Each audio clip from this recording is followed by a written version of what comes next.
ప్రభునందు నాకు అత్యంత ప్రియమైనటువంటి వారులారా, మన ప్రభువును రక్షకుడైనటువంటి యేసుక్రీస్తు వారి యొక్క శుభనామంలో మీ అందరికీ నా హృదయపూర్వకమైనటువంటి శుభములు వందనములు తెలియజేస్తున్నాను. ఉదయకాల సమయంలో దేవుని వాక్యాన్ని ధ్యానం చేసుకుందాము. ఈరోజు వాక్య ధ్యానము కొరకు మనం తీసుకున్నటువంటి లేఖన భాగము కీర్తన గ్రంథము 130వ కీర్తన 7వ వచనం చదువుకుందాం. ఇశ్రాయేలు యెహోవా మీద ఆశ పెట్టుకొనుము, యెహోవా యొద్ద కృప దొరుకును, ఆయన యొద్ద సంపూర్ణ విమోచన దొరుకును. ఆమెన్. ప్రియమైనటువంటి వాళ్ళారా, ఈ వాక్య భాగాన్ని మనం గమనించినట్లయితే యెహోవా మీద ఆశ పెట్టుకోమని చెప్పి భక్తుడు ఇక్కడ ఇశ్రాయేల్ని హెచ్చరిస్తూ ఉన్నాడు.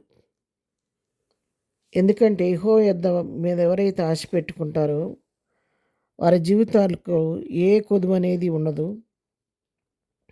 సంపూర్ణమైనటువంటి రక్షణ, విమోచన, ఆదరణ, నెమ్మది వారి జీవితాల్లో దేవుడు అనుగ్రహిస్తూ ఉంటాడు. యెహోవా మీద ఆశ పెట్టుకోవటం వల్ల ఏం జరుగుద్దంటే, మొట్టమొదటగా యెహోవా యొద్ద మనకు కృప దొరుకుతుంది. కృప అనే పదము అది ఏమాత్రం ఏ మనుషులకి వర్తించేది కాదండి. దేవునికి మాత్రమే కృప అనే పదం మనం వాడతాము. పరిమితులు లేని ప్రేమ, ప్రతిఫలం ఆశించని ప్రేమ, నీ కొరకు నా కొరకు సిలువలో బలియాగం అయిపోయినటువంటి ప్రేమ.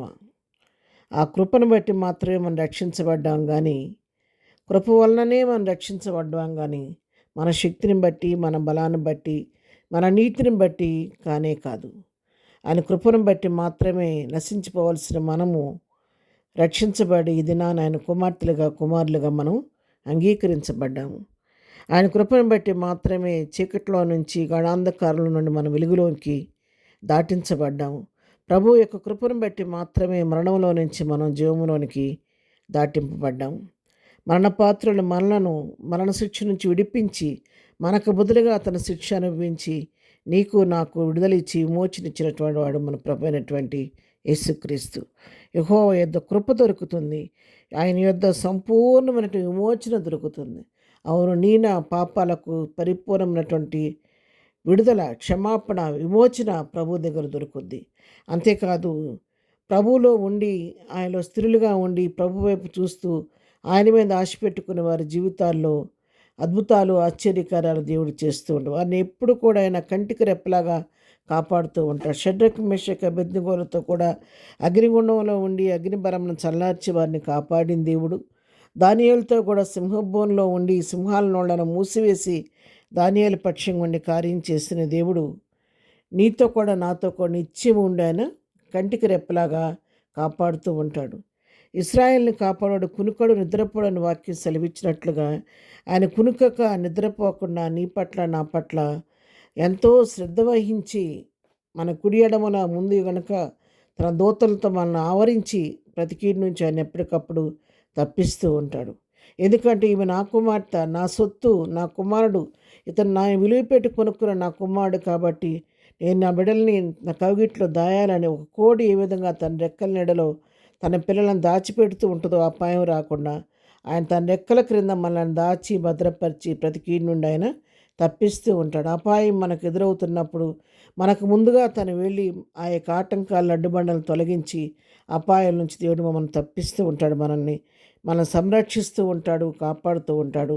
మన అవసర అక్కలను తీర్చే దేవుడు. అవును, ఆయన మీద ఈ ఉదయకాలం ఈ వాక్యాన్ని బట్టి మనం తెలుసుకో సత్యం ఏంటంటే, మనం దేవుని మీద, యెహోవా మీద మనం ఆశ పెట్టుకుంటే, ఆయన వైపు మనం చూడగలిగితే, మన మనస్సు ఆయన వైపు త్రిప్పగలిగితే ఆయన మన కృపను గ్రహించే దేవుడు. ఆ కృపను బట్టి మనం రక్షించే దేవుడు, విమోచించే దేవుడు, మరి మనకి సంపూర్ణ విమోచన కలుగు చేసే దేవుడు, దానితో పాటు సమస్తాన్ని అనుగ్రహించే దేవుడు. ఈ ఉదయకాల వాక్యం ప్రియులారా, నీతో నాతో ప్రభు మాట్లాడుతున్నాడు. ఒకడు ఎంతవరకు ప్రభు వైపు నీ మనసు తిరగలేదేమో, రక్షణ కార్యం నీలో జరగలేదేమో, ఉదయకాలం ప్రభు నీతోనే మాట్లాడుతున్నాడు. ఒకసారి నీ పరిస్థితులన్నింటిని వైపు చూడకుండా ప్రభు వైపు నీ ముఖాన్ని తిప్పి ఆయన మీద ఆశ పెట్టుకొని ప్రార్థన చేయి. నీ పాపాలకు క్షమాపణ కలుగుద్ది, నీకు రక్షణ కలుగుద్ది, సంపూర్ణ విమోచన కలుగుద్ది. నువ్వు చేసే ప్రతి కార్యంలో నీకు ఆశీర్వాదం కలుగుద్ది. ప్రార్థన. ప్రేమ కలిగిన తండ్రి, పరిశుద్ధుడైన మా ప్రియ ప్రభా, నీ పరిశుద్ధ పాదములకు వందనాలు. ఉదయకాలం మాకు ఇచ్చినటువంటి లేఖన భాగాన్ని బట్టి మీకు వందనాలు. నీ మీద ఆశ పెట్టుకొని నీ దగ్గర నుంచి కృప పొందుకొని నీ యొద్ద సంపూర్ణ విమోచన పొందుకొని నేను ఆనందించే భాగ్యం మాకందరికీ దయచేయండి.